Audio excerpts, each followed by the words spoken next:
I am Ansbach, of the Pureblood Knights. I stand with blade aloft, blood afire, for the dignity of my lord and master, Moog.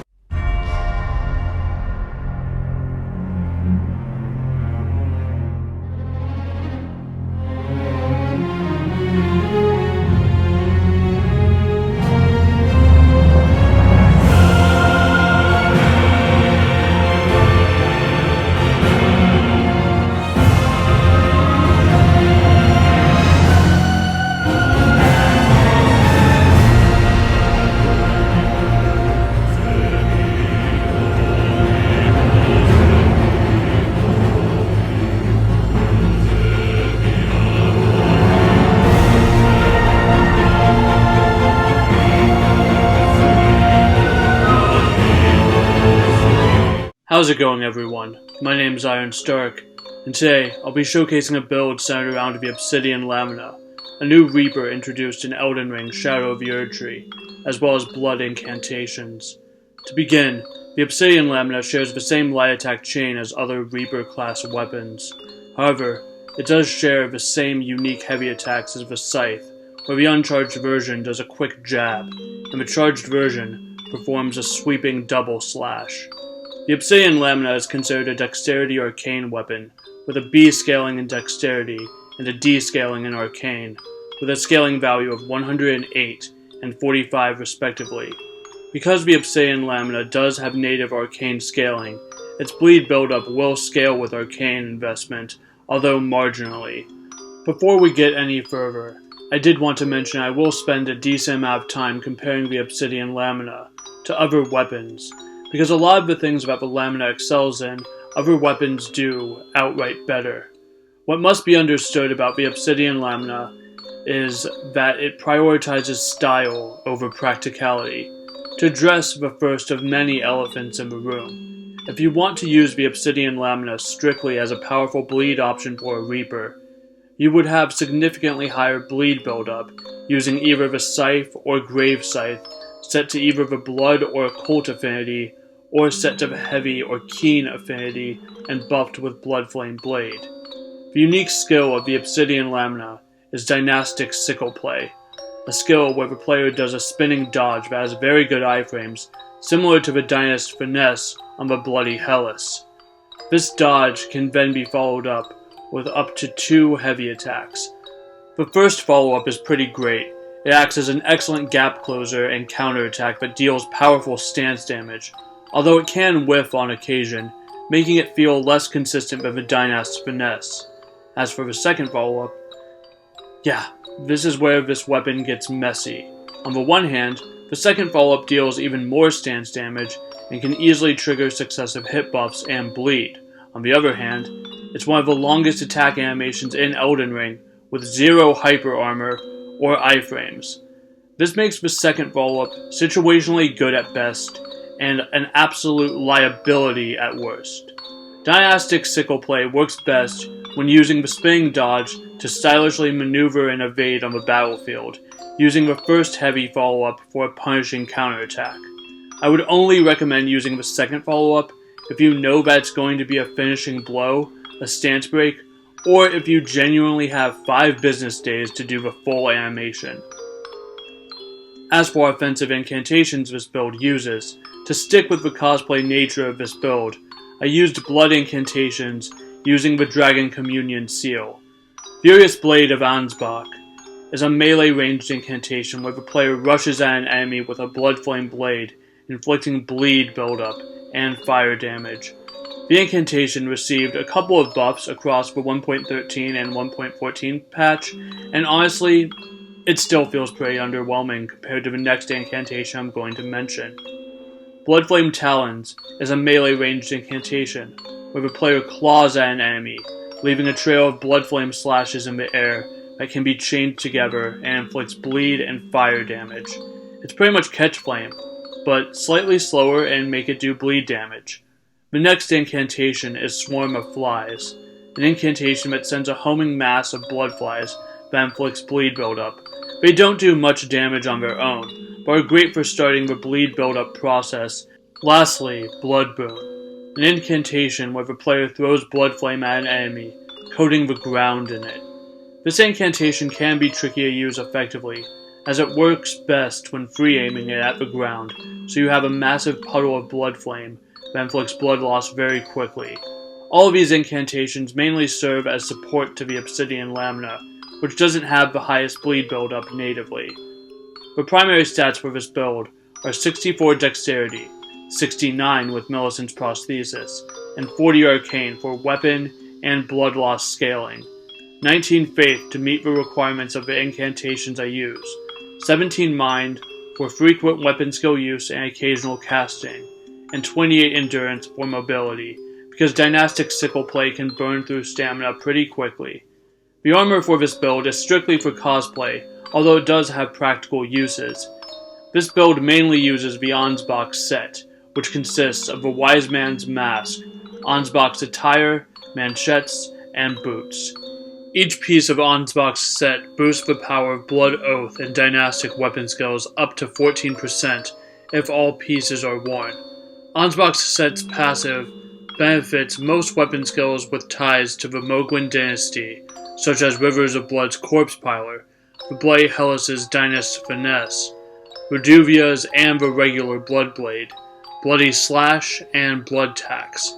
And of course, this passive also applies to the Obsidian Lamina's Dynastic Sickleplay, which brings us to yet another elephant in the room. Most of the aforementioned Blood Oath skills are capable of much higher DPS or overall damage than Sickleplay by either inflicting more blood loss buildup or by simply being more reliable. Take that fact with what you will. Against Midra and Promised Consort, I switched to the Rakshasa Gauntlets and Greaves to increase my overall damage a little higher. For Talismans, this build uses mainly those that increase its offensive power, with some utility talismans. Shard of Alexander increases the power of weapon skills by 15%, which also stacks with the benefit of Ansbach's Set. The Two-Handed Sword Talisman increases the power of all two-handed light and heavy attacks. Millicent's Prosthesis increases Dexterity by 5 and provides a moderate successive hit buff. The final talisman slot is a flex spot. Usually this final slot goes to the Lord of Blood's Exaltation to increase attack power by 20% for 20 seconds when blood loss is triggered. I occasionally slot in Rotten Wing's Sword Insignia for an additional successive hit buff, or the Two-Headed Turtle Talisman for increased stamina regen, or the Dragon Crest Great Shield for higher damage negation, since as I mentioned, Dynastic Sickleplay's second follow-up has a very lengthy animation. In terms of buffs, beyond Lord of Blood's Exaltation and the successive hit buffs, this build also makes use of Flame Grant Me Strength to increase physical and fire damage by 20% for 30 seconds, as well as increases stamina regen. This benefits not only weapon skills, but also my incantations, as all of the incantations I use deal fire damage. For physic tiers, there are a variety of routes you can use with this build.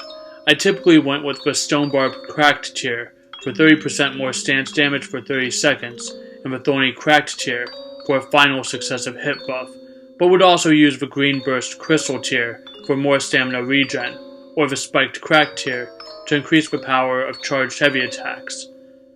All fights from Margit to Dancing Lion were recorded in the 1.13 patch, whereas from Rolana onward were recorded in the 1.14 patch. For what it's worth, it may have seemed like I invalidated the Obsidian Lamina, undersold it, or complained about it a bit much, and for what it's worth, I do apologize. As someone who makes build videos, I want to try to be honest about how I feel about the weapons I use.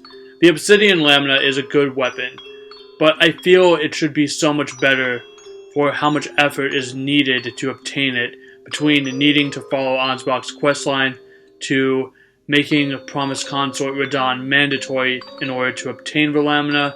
This should be an S-tier weapon for how much effort is demanded just to have it, and yet it just doesn't fully measure up to its promise. At any rate, enjoy the showcase.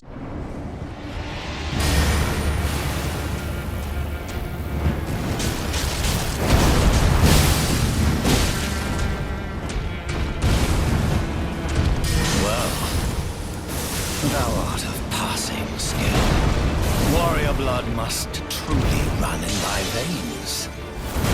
Tarnished.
as clear as day.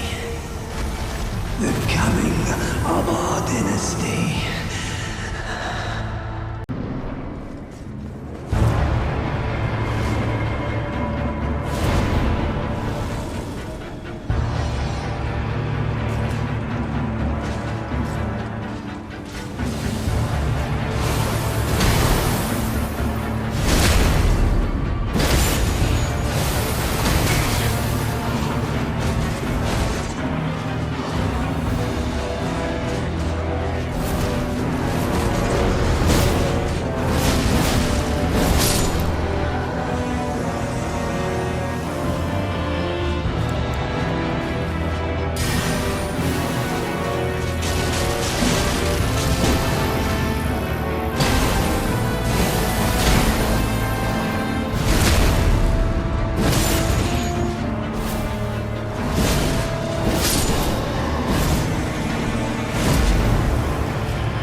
befits a crown.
depths of your...